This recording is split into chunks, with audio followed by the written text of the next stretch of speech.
Now, Diamond Evans, Collegiate 100 President of Bowie State, and Melanie Mortimer, President of the SIFMA Foundation, will welcome you to the Stock Market Investment Banking Options session.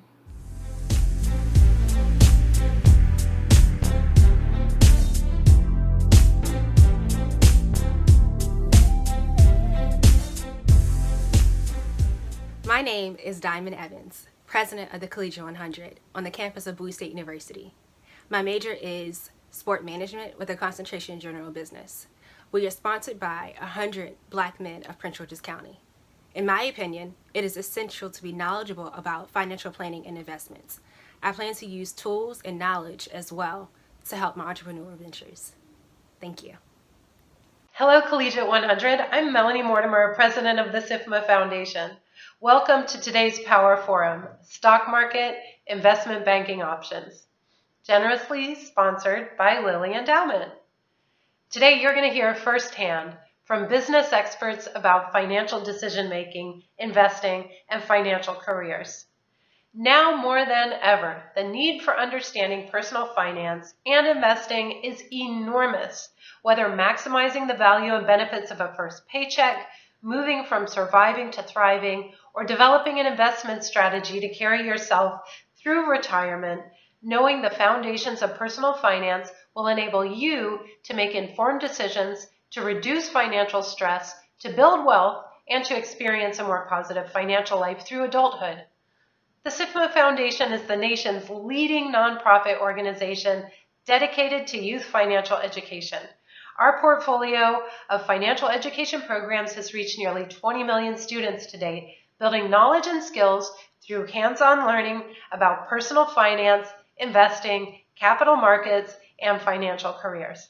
More than 15,000 teachers each year use our programs, with financial professionals adding their real-world insights as volunteers, role models, and mentors, helping youth gain a competitive edge in school, work, life, and of course, personal finance.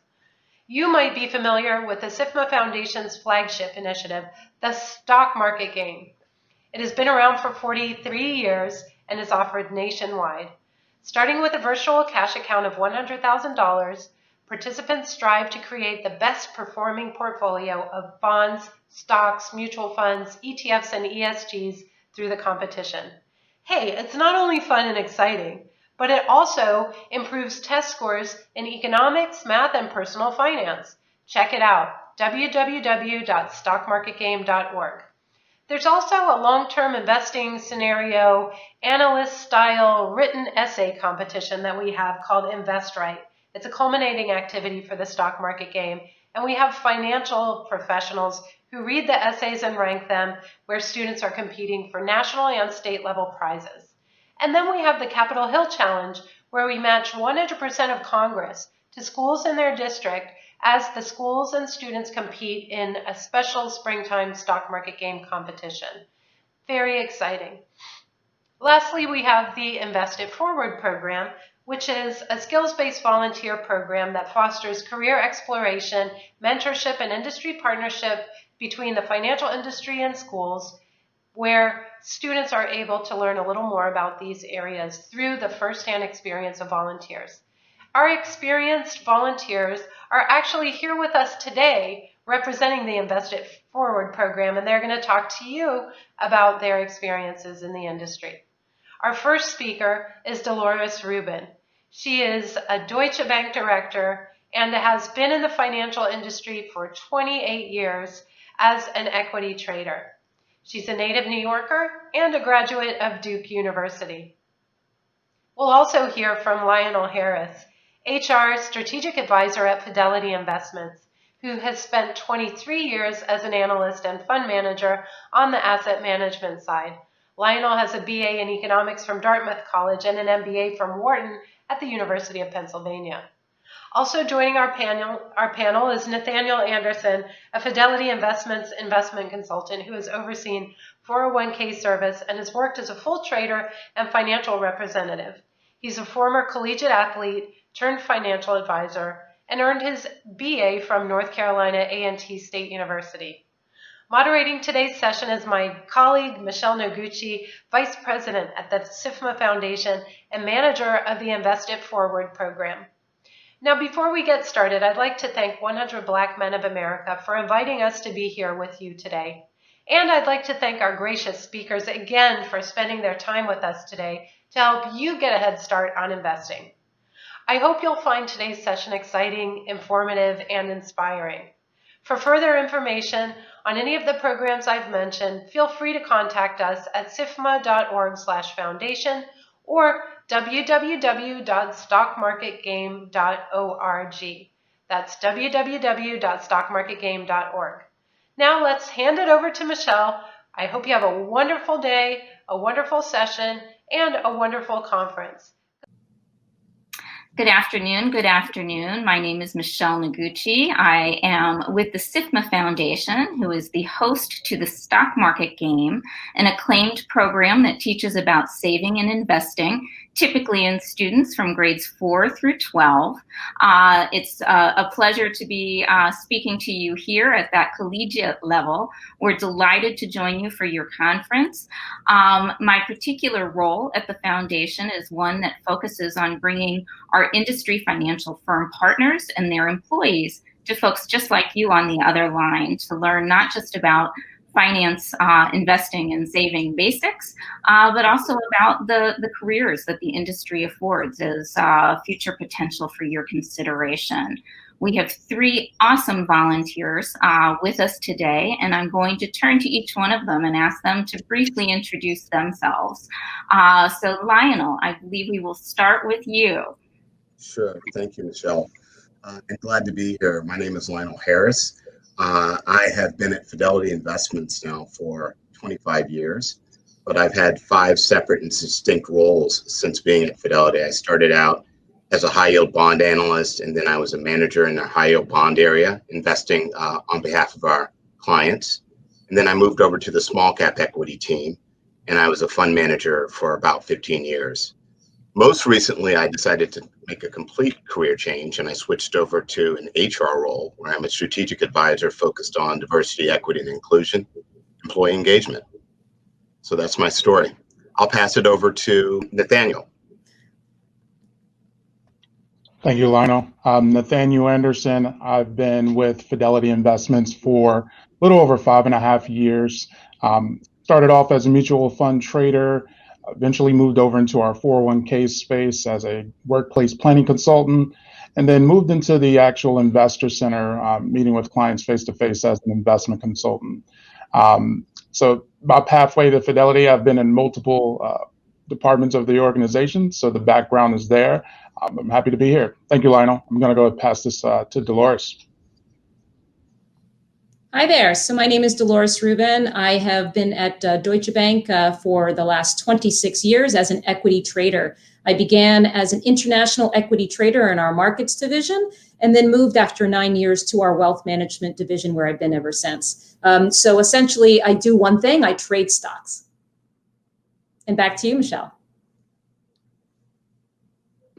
That's terrific, all. We so appreciate you taking time from your busy workday, especially during these challenging times. We're going to go ahead and dive into our questions at hand today. Nate, I think I might kick the first off with you regarding why is investing important? Thanks, Michelle. So investing is important for various reasons. Mostly when you think about investing, you have your savings, and savings in itself is generally, when you put money aside, you're keeping that on the side for short-term goals. But when you think about investing for the longer term, that's where it comes into the stock market and kind of taking on some form of risk to grow your money. I mean, you work hard to save this money, work hard to earn this money, and so now you want your money to do the same. And so figuring out the right amount of risk to take starts with investing. And so that's a space for you to put your money that you're using towards a certain goal, like buying a home, a car, retirement. That's a way for you to use those savings and put it in a place that can generate you some money. I just wanted to chime in there because I love how Nate talked about goals. Goals are so important. If you don't know what your goals are, you're not going to be ready for investing. Essentially, knowing how much money is coming in and going out and having that budget and making savings intentional in your budget is the first step for figuring out how to think about building wealth. I would just chime in and say sometimes it's easier to understand the power of investing by putting real numbers to it. Um, I'll give you a hypothetical example. Let's say you were able to save $5 a day and you wanted to save or invest that money. Um, One option you could have is just to stuff those $5 a day underneath your mattress. If you were to do that and just put it under your mattress for 20 years, at the end of that 20-year period, you would have something like $36,000 saved up. Now, there's a couple of problems with that. Number one, you probably have a hard time getting a good night's sleep with $36,000 under your mattress. But the second problem is you could probably do better by investing, as Nate and Dolores have mentioned. The stock market, as modeled by the S&P 500 index, over the past 100 years has returned something more along the lines of 10% a year. So take option B, where you would take $5 a day and invest it in a vehicle that could earn you 10% on average per year. And at the end of that 20-year period, you would have something more like $114,000. So that's like 3.5 times more. That's enough to make that down payment on that house that Nate was referring to. But it all starts with budgeting, as Dolores said. Thanks so much, Lionel. Those finance basics are something that we are very committed to, as you might imagine, at the SIFMA Foundation. And that transition from being a saver to an investor is really the crux of our work, and being able to plan kind of for your lifelong goals, what you're really looking to achieve, with the understanding that a savings account alone is not really going to get you there. Would you like to share any of the kind of pros and cons of investing? If we talk about issues like risk and how that might change as well, depending on your age and your life circumstance. Nate, shall I throw that off to you for your reaction first? Oh, thank you. Yeah. So when I look at investing, I don't necessarily look at a con, but it is important to understand when you're investing, why you're investing. Everybody wants to make money in some way, shape, or form, but understanding what you're actually investing in is very important, because the last thing you want to do is to make a decision that could potentially, have those monies that you set aside not be available when it's time to use towards the goal. When you think about a shorter term goal, something that's coming up within 1 to 3 year time frame, it may not make the most sense to throw your money into something very aggressive. Could potentially things turn to a position where you can generate a lot of growth faster? Most definitely. But should something happen in the market, things always are changing. By the time that you need those funds, they may not be what you plan to happen. So it is truly important to make sure that from a pro perspective, you are understanding what you're investing in. You don't have to put hours and hours a day into research, but it is important to get understanding of what that investment product is doing for you.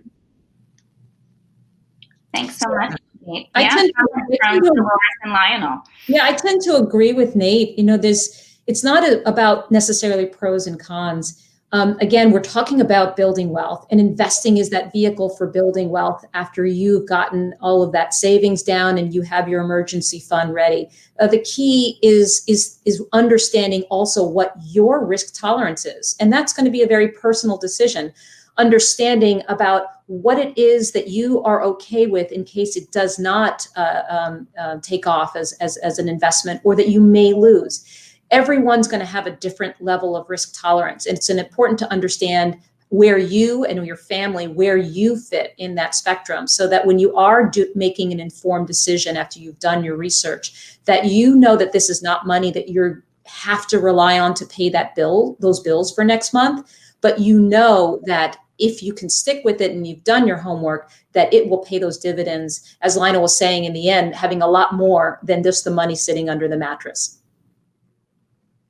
Thanks so much, Dolores. Lionel? Yeah, I'll just chime in and tag onto that.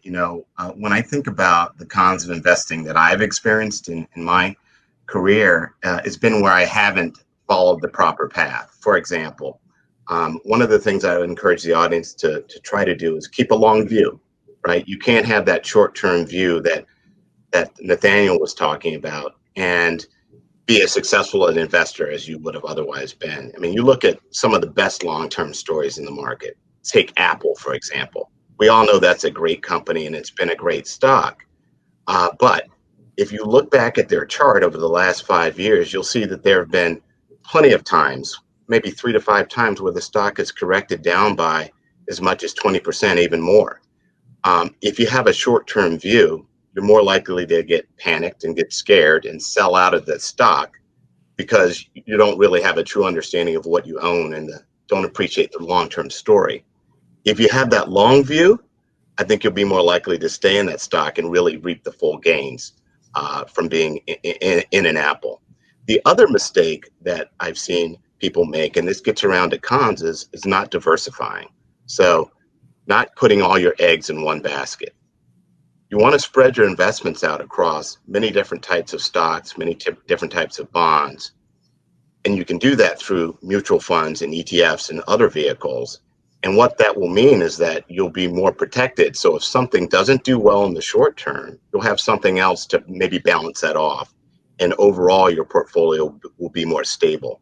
So don't forget to diversify.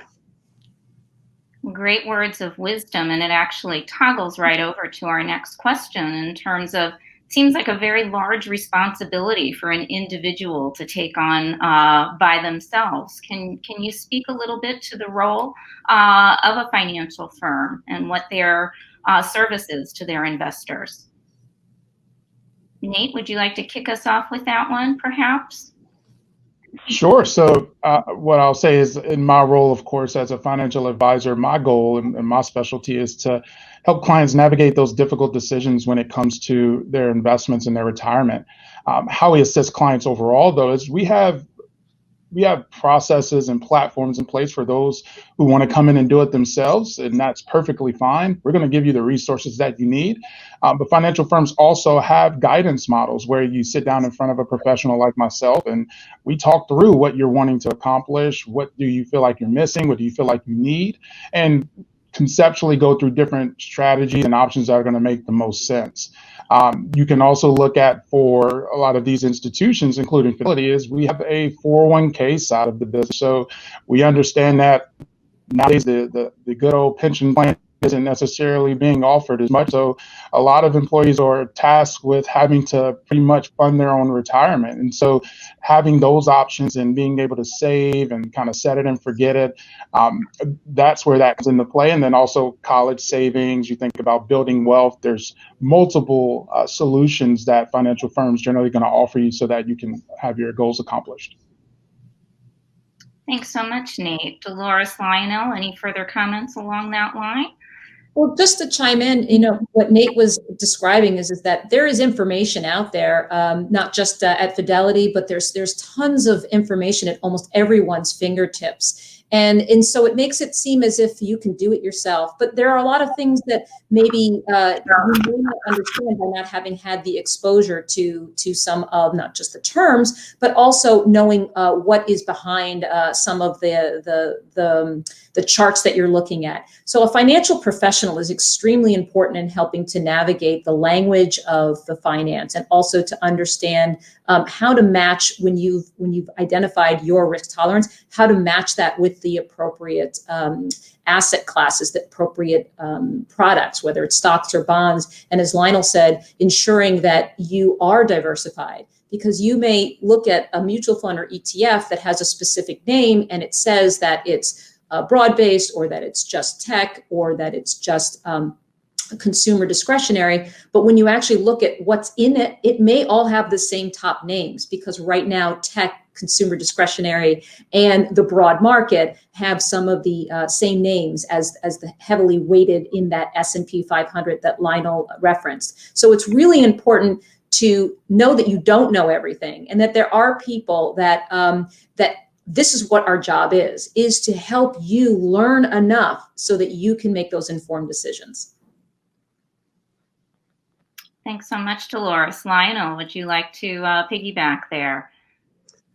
I'll just piggyback and say, I know that it can be sometimes intimidating to think about starting to invest, and certainly financial firms are one venue that you can use to help you get yourself started. But I would also just keep an eye out for trusted advisors. And that trusted advisor may be a parent, a relative, a good friend, a professor, somebody that can be a good thought partner for you as you think about starting your investing future. And that's terrific. Thank you so much. We began kind of on the bigger picture, if you will, of finance and investing in a more general way. Can we bring that down now into what investment banking actually is? Maybe even a kind of textbook definition of that for our students. Hi, so I'll take that one. This is Dolores. Investment bank, you can think of the investment bank as the engine room of the economy. It's where you create capital. So what does that mean? It means that there may be companies, or there actually also may be governments or other entities that are looking to raise funds. And the investment bank is where they would go to raise funds. You think about someone issuing debt, creating a bond. That would be something that goes through an investment bank. You think about someone wanting to have shares in their company distributed. That's stocks. That would be going through an investment bank to bring a company public, to be able to offer that into the marketplace. But the investment bank itself, any investment bank, is comprised of many different groups that all work together to be able to help for the whole idea of the creation of capital.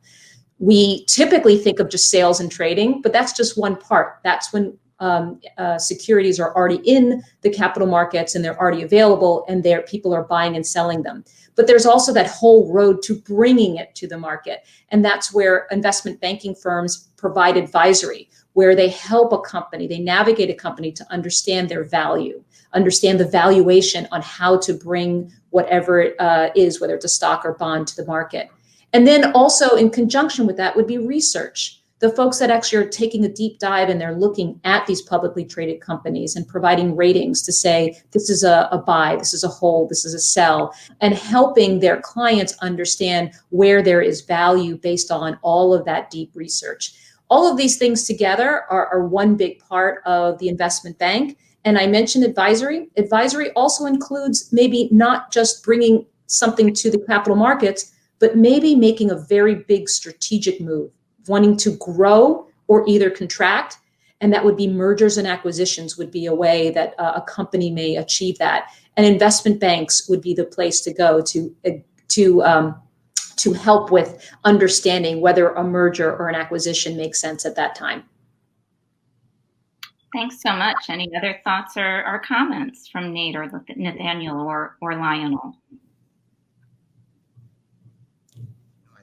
I think Dolores hit it very well. When I summarize it, I say investment banks are a critical cog in our economy because they make it more efficient. They allow the providers of capital to be matched up with those that are desiring capital, and to do so in an efficient way. So it's very critical. Thanks so much, Lionel. Nate, any closing comments? And before maybe we dive in more to the academic and precursor to career elements. I'll just piggyback off of Lionel and Dolores and just say it's kind of like what we talked about on the prior question is, you don't have to know everything. And that's the same way with investment banking. You have things in place to make sure that you're looking at the proper areas when you're deciding to, wanting to go after that merger or raising capital, or does it make sense to take on this debt? Well, thank you all for those comments. As I mentioned, maybe we'll take a look at some of the backgrounds of professionals that are in finance, either from their academic kind of undergrad study to roots that might lead to that investment banking profile down the road. Lionel, perhaps you kick off for that one. Sure. So if you're talking about the types of individuals that folks at Dolores's firm or my firm or Nathaniel's firm would be looking for, I think there are a couple of common characteristics. Essentially, the investment banks and investment management firms are looking for the best and the brightest.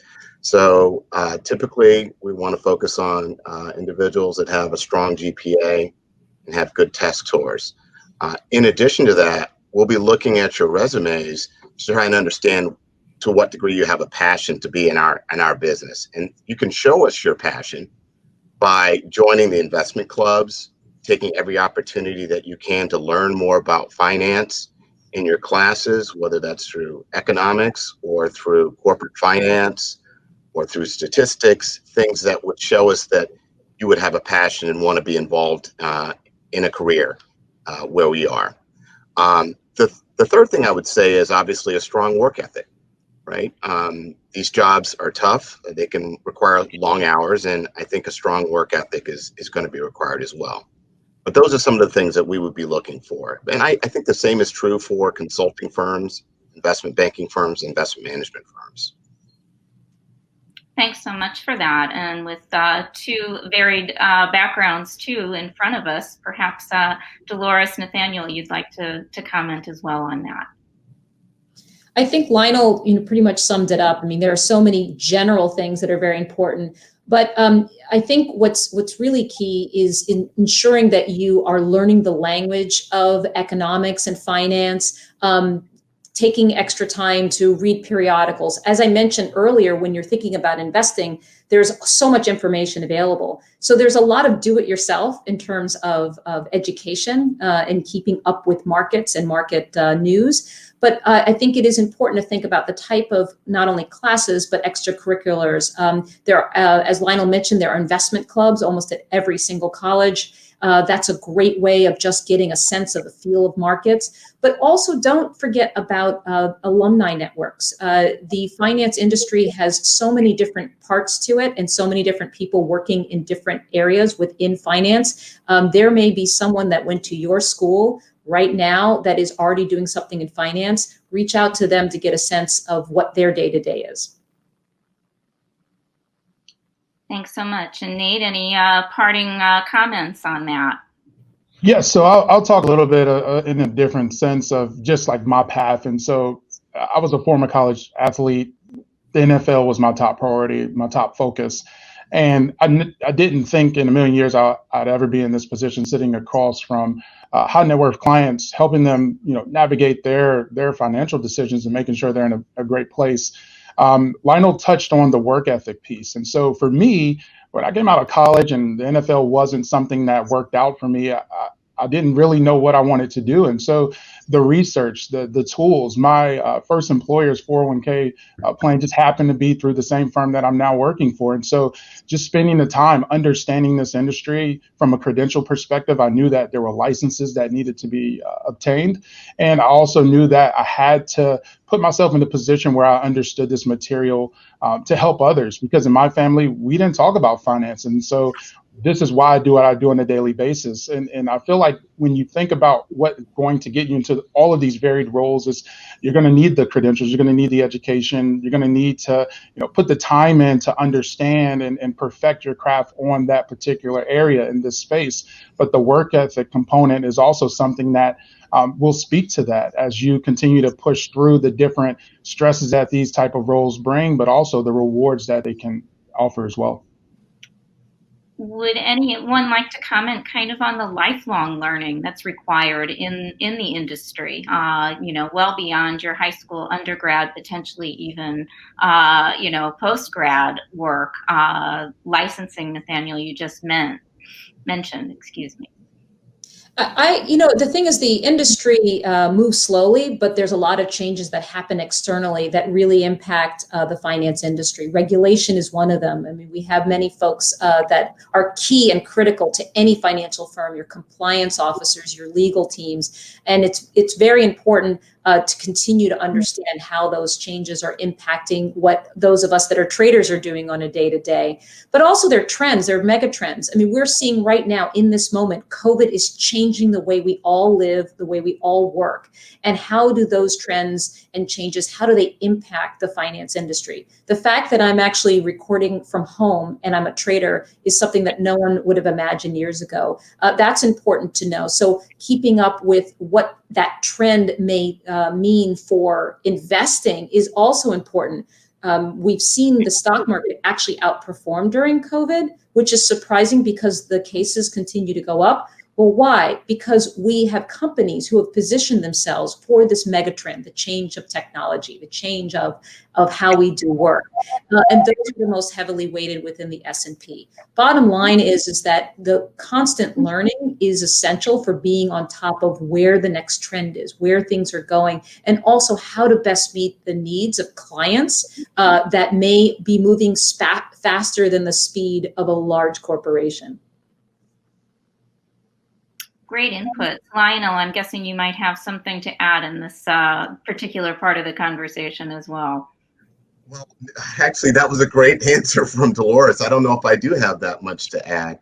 I do think that this growth mindset that everybody on this call has absolutely been key. It's certainly been key to my career at Fidelity. As an analyst, you're constantly learning. And when you come in as a Fidelity analyst, you're given a group of companies that may be in a particular industry. You have to learn all the companies and learn to model those companies and learn about the management teams and the industry itself. And then just as you're finishing that up, they give you another industry to add to your coverage. And they rotate you through this until finally you're ready to become a fund manager. So this idea of constant learning and having a growth mindset has been absolutely key to being successful as an investment professional. And then, of course, when you're a fund manager, you're constantly pouring through new ideas, learning new things about new companies, new management teams, new industries. And so, once again, it really is a constant, you're a constant student, I would say, to the extent that you choose a career in investment banking, investment management, or even consulting. Terrific. So much appreciate all of those inputs for our students. They go in eyes wide open instead of really not knowing about those pathways. We've talked a little bit or touched on extracurricular beyond what I would say the investment clubs, et cetera. You're all here today with us as volunteers, and I wonder if you might speak a little bit to that notion of being of service, because I happen to notice on all of your profiles that is something consequential to each of you. So maybe that might touch on some of the networking elements and other ways that you can make yourself stand out from the crowd. Well, I'll start off. I think that service is important for a lot of folks. The financial industry is not always known as a caring and kind industry, yet a lot of people don't recognize that there are obligations that every U.S. bank has to participate in providing services, whether it's financing low-income housing, or whether it's actually providing funds for programs like the SIFMA Foundation offers in terms of financial literacy. All of these things are part of the fabric of any large institution of wanting to engage with the communities that they're in. What's really interesting is that me personally, I find that there is this new move, and I'm not sure if any of you have heard about ESG, environment, social governance, and the sustainability and responsible investing. All of these things wrapped up together are moving the lens from your traditional investing style to thinking about your stakeholders, thinking about how you impact the world by how you invest. And this trend is actually being woven into the fabric within the finance industry in very different ways across the globe. And I think that the extracurriculars that we do to keep in touch with how to improve our own communities and how to give our financial information to those that may not have it, I think we will start to see the finance industry overall embed within it ways of doing better for society overall by focusing investments and focusing lenses on the systemic issues that plague all of the economies around the world. Thanks so much, Dolores. Nate, perhaps you might have another little add-on. Yeah, so service for me, the motivating factor is understanding that there is an intimidation with the financial space. Individuals, and I know this was me before I came into the industry, Walking into an investment office, I'm like, I don't have enough money. They're not going to want to talk to me. They're not going to want to help me. So it makes no sense to invest. And so it's really about showing that, hey, like there are ways, especially in this day and age of getting started earlier. There's so many platforms that are going to make it easier for you, no matter how much money you're looking to start off with. And so being able to get that word out into the local communities and individuals who may even have a desire to look at careers in this space to understand like, hey, this is something that generally has been an intimidating thing to discuss and to dive into. But you'll find out sooner than later that there's so much that's offered that can, no matter if you're an expert or somebody who's just starting out, that there's materials that cater to you. Thanks so much, Nate. Lionel, on the tail end of that question. Sure. If the question is about service and my service personally, for me, service in the community has always been about giving back, and it relates to the way I grew up and the recognition that, I would not be sitting in my chair today and experiencing the degree of success that I've had if I hadn't had that helping hand, those critical mentors and sponsors at different points in my career to teach me and guide me and show me the way. And so for me, really, service as a corporate American has really been around reaching out and providing a helping hand to those in the community, whether it relates to financial wealth, knowledge around financial wealth, or what it relates to charitable activities. And so that's my view of service as a corporate American. Wow, that's a wonderful sentiment, and one we certainly share at the Foundation. Perhaps as we're coming up, I'm sorry to say, to the end of our time together, I might ask if you have any words of wisdom as you're sitting here with your mature professional selves, things that perhaps you would have liked to have known when our students who are watching this video, their age, something that perhaps would be, a guiding principle, a guiding light for them as we start to wrap up. Dolores, maybe I'll throw that to you first. Well, I'm so happy that Nathaniel brought up the intimidation factor of the finance industry. I think it's so important to recognize that the finance industry really has so many different types of roles that are important to make these companies work. So if there is something that you're passionate about, even if you don't think it has anything to do with finance, there's a place within finance for you to go ahead and really flourish. If your passion is marketing, we have to have marketing people for financial firms. If you are very analytical, we have research. If you happen to be someone who loves research, there are research analysts. If you think that you like that fast-paced moving every single day, maybe you want to be a trader like myself. There are so many different ways to enter this industry, which I had no idea about. But I think it's so important what Nathaniel said. Do not be intimidated by the finance industry. Go forward, follow your passion, and find what it is that makes you tick, and then work on learning more about the overall language of the finance industry. Keep up those networks and find your spot, because there will be a spot for you. Thanks so much, Dolores. Nathaniel, we'll go in the order of our boxes. Yes, so I would say that it's very important to, one of the first things we talked about during this session was risk, and risk within the investing space, but also risk when you're thinking about what you want to do in life. This very same office I'm sitting in as we speak, 6 years ago, I sat in for an interview for my position in this office, and I was told no. And I knew that this was the space that I was destined to be in, but I had to go back to the drawing board and figure out, hey, like, what do I not know? What do I need to know? How can I make myself a better candidate? And it took a lot of time. It took about 5.5 years to get to the space that I truly wanted to be in. But I also think of it in this space as 5 years ago, if I got what I wanted, I probably wouldn't have appreciated it as much. And the life lessons that came along with it, the mentors, the people who've helped me along the way, I would have probably not have appreciated as much. And so when you think about jumping into this space for careers, it's assess the risk of, hey, like, what am I willing to give up to go after this? And it's okay to not know everything. It's okay to not know if you're going to be successful or not, but knowing where you're headed, it's important to stay the course. And so it is important to also look at investing on a smaller scale. You know, one of the examples you may have heard in the past is how do you eat an elephant? You know, one bite at a time.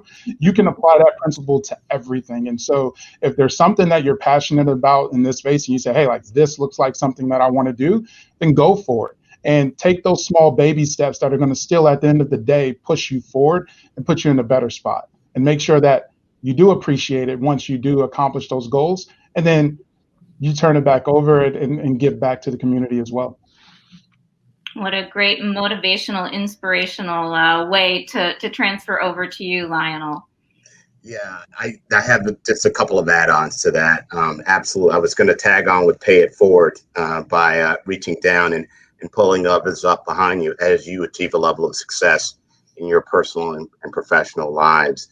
But one of the things that I wanted to leave this group with was, and this is from my personal experience, when I started out after school, I had a lot of debt. It took me a while to pay that debt off, and I didn't have money to invest.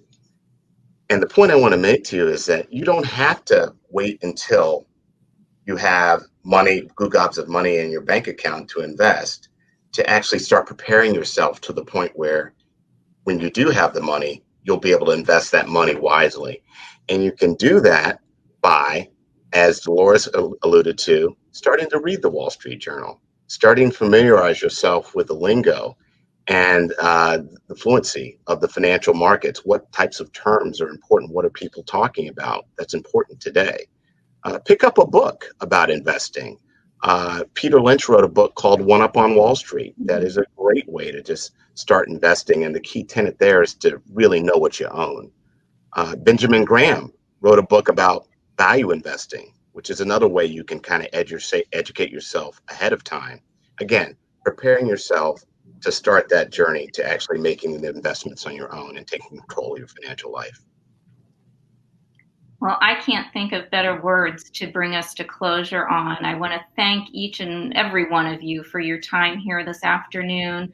I hope certainly our students' ears were wide open, eyes have been opened, and may even consider following in your footsteps in a career in the financial sector. Thank you again on behalf of the SIFMA Foundation, all of us here, and wishing you all a very happy, healthy, safe, coming to year end. Thank you so much. Bye-bye.